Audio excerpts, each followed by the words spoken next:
हरे कृष्णा। तो देखिए दोस्तों, आज के इस वीडियो में हम करने वाले हैं 10.2 के ना दो कॉन्सेप्ट रह गए हैं बस। एक है वेक्टर ज्वाइनिंग 2 पॉइंट्स और दूसरा है सेक्शन फार्मूला। फिर हम 10.2 डिस्कस करेंगे। तो अभी तक अगर आपने वेक्टर की प्रीवियस वीडियोस नहीं देखी है मेरे चैनल पर, तो आप प्रीवियस वीडियोस अच्छे से ज़रूर देख लें, तभी आपको इसके आगे का चैप्टर बहुत ही मक्खन समझ में आएगा। ठीक है भाई। तो अब जो कॉन्सेप्ट है वो है वेक्टर ज्वाइनिंग 2 पॉइंट्स। अगर मान लो दो पॉइंट को जब हम ज्वाइन करते हैं तो जो लाइन आती है उसका वेक्टर हम कैसे निकालें, आज की इस वीडियो में हम डिस्कस करेंगे। ठीक है भाई। देखो, जैसे मान लो हमारे पास एक ये कार्टेशियन प्लेन है एक्स वाई जेड, ये x हो गया, ये y हो गया और ये z हो गया। x एक्सिस की डायरेक्शन में ये है i कैप, y एक्सिस के डायरेक्शन में j कैप, z एक्सिस की डायरेक्शन में। तो ये यूनिट वेक्टर हो गए हमारे आई जे के। ठीक है भाई। तो मैंने ना दो पॉइंट लेट कर लिए। लेट P जो कि x1 y1 z1 है एंड Q जो कि x2 y2 z2 है be the two points in plane. तो मैंने एक पॉइंट मान लिया, मान लो यहाँ पर ये मान लिया P जो कि है x1 y1 z1 और एक पॉइंट मान लिया Q जो कि है x2 y2 z2। तो ये अगर मैं इसको ओरिजिन से ज्वाइन करूंगा तो ये क्या आएगा, ओपी वेक्टर ही तो आएगा। ठीक है भाई।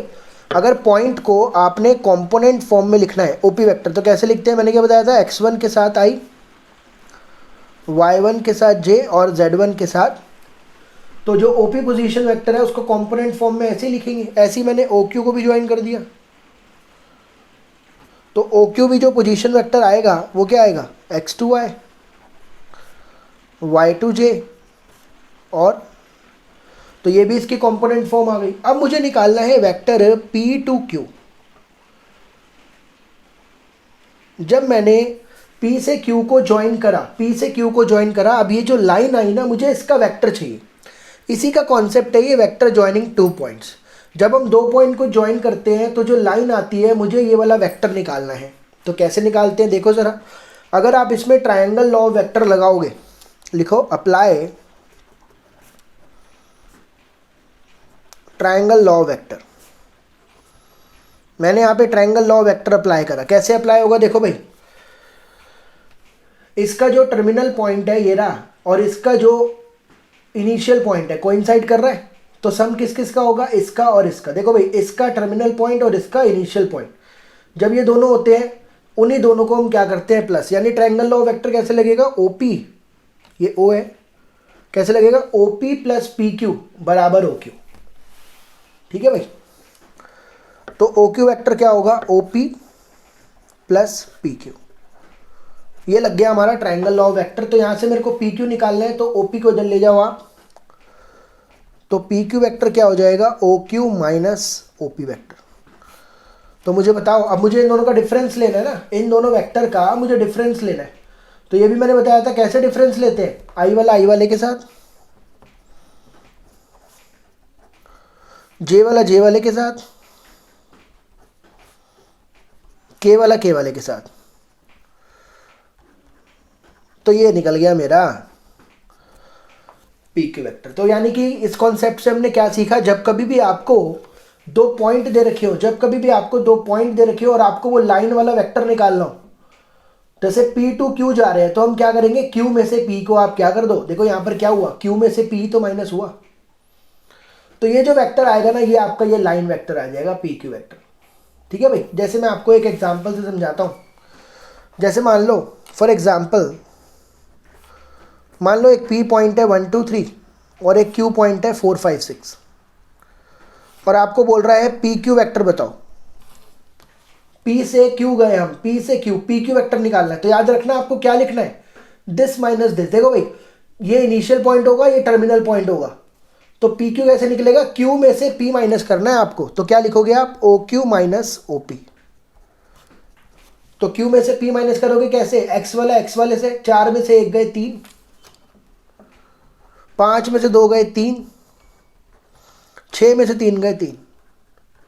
तो ये आपका क्या आ गया, PQ वेक्टर। अगर आपको बोलता QP वेक्टर बताओ, तो अब ये इनिशियल पॉइंट हो गया और ये टर्मिनल पॉइंट हो गया, तो दिस माइनस दिस होगा। अब क्या हो जाएगा, P माइनस क्यू। तो ये बात याद रखना आप, कौन इनिशियल पॉइंट है और कौन टर्मिनल पॉइंट। तो बस ये तो सेम रहेगा, सिर्फ नेगेटिव आ जाएंगे, यानी कि माइनस का 3 आई, माइनस का 3 जे, डायरेक्शन रिवर्स हो जाएगी बस। समझ में आ गया भाई आपको। बाकी अगर आपको इसका मैग्नीट्यूड निकालना है,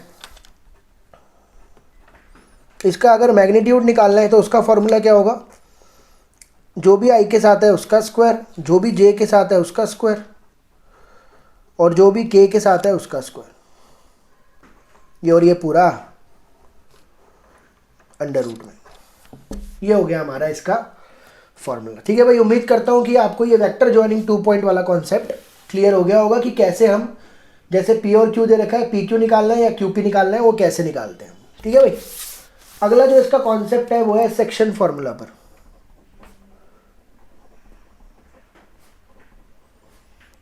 इसमें क्या होता है सेक्शन फॉर्मूला में, भाई आपने ये तो 11th क्लास में ही पढ़ा हुआ है, मैं थोड़ा सा बताता हूँ आपको। 11th क्लास में क्या होता था, 2 पॉइंट दे रखे होते थे, x1 y1 z1 x2 y2 z2, और ये पॉइंट होता था और ये इसको m और n में डिवाइड करता था, और ये हम पॉइंट निकालते थे by this formula, section formula.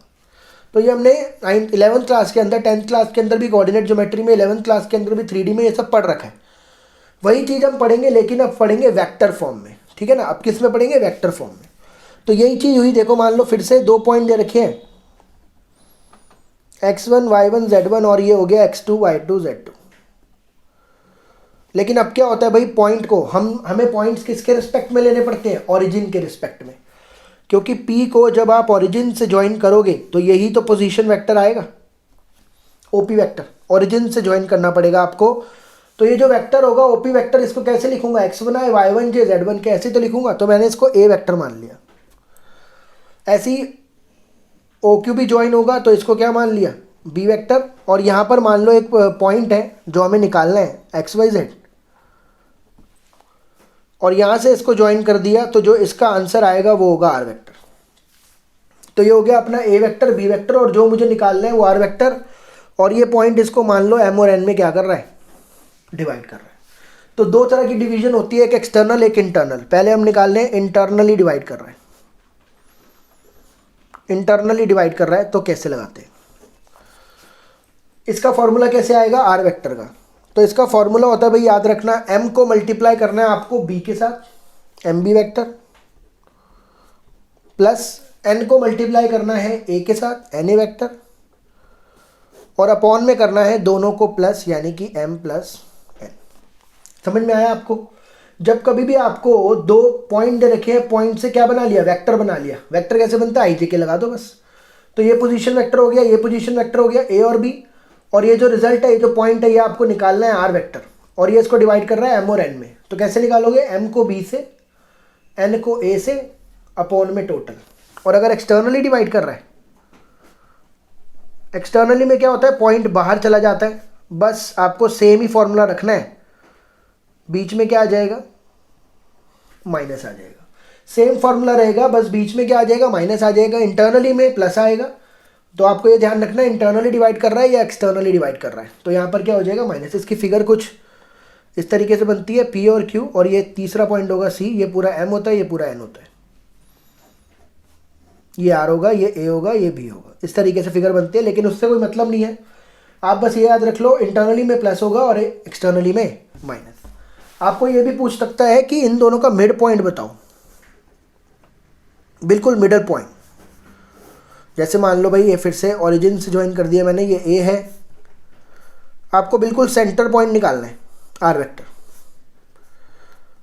ठीक है भाई। तो अगर मिड पॉइंट निकालना हो तो क्या करते हैं, तब आपको इन दोनों को ऐड करके बस 2 से डिवाइड कर देना है। कैसे करोगे, दोनों को प्लस करके 2 से डिवाइड। अब इस फॉर्मूले पर मैं आपको एक क्वेश्चन करवा के दिखाता हूँ, ताकि आपको ये फॉर्मूला लगाना आ जाए।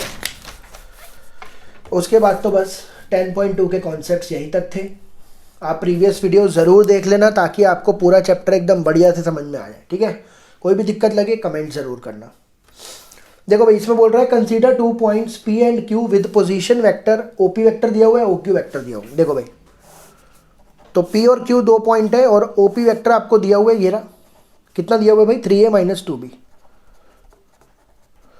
और OQ वेक्टर भी दिया हुआ है, कितना दिया हुआ है A plus B.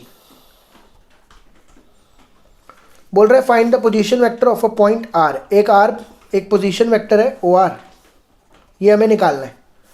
Which divide the line joining P and Q, जो कि P और Q को ज्वाइन कर रहा है 2:1 में पहले इंटरनली। तो ये आपको निकालना है, रेशियो है 2:1 इंटरनली। तो पहले कैसे निकालोगे आप? इंटरनली डिवाइड का क्या फॉर्मूला बताया? इंटरनली डिवाइड का फॉर्मूला बताया, M को B के साथ, N को A के साथ अपॉन में टोटल, और एक्सटर्नली में बस माइनस आ जाएगा। कैसे? M को B से माइनस N को A से अपॉन में माइनस। देखो भाई, ये अपना पूरा A वेक्टर है, ये अपना पूरा B वेक्टर है, ये M है, ये N है। लगाओ जरा फॉर्मूला। तो क्या करा? M को B से, 2 को इससे, तो क्या हो जाएगा 2A प्लस 2B। फिर N को A से, 1 को इससे, 3A माइनस 2B। सेम ही रहेगा ये तो। अपॉन में टोटल कितना है? M plus N 2 plus 1, 2B गया, ये हो गया 5A अपॉन में 3। पहला वाला आ गया 5A बाय T। अब इस पर आ जाओ, फिर से MB 2A प्लस 2B।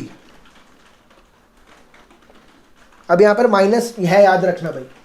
1 को मल्टीप्लाई तो करूँगा सेम आएगा, लेकिन साइन भी चेंज होंगे। तो माइनस का 3A हो जाएगा और प्लस का 2B हो जाएगा अपॉन में 2 माइनस 1। समझ में आया कि नहीं?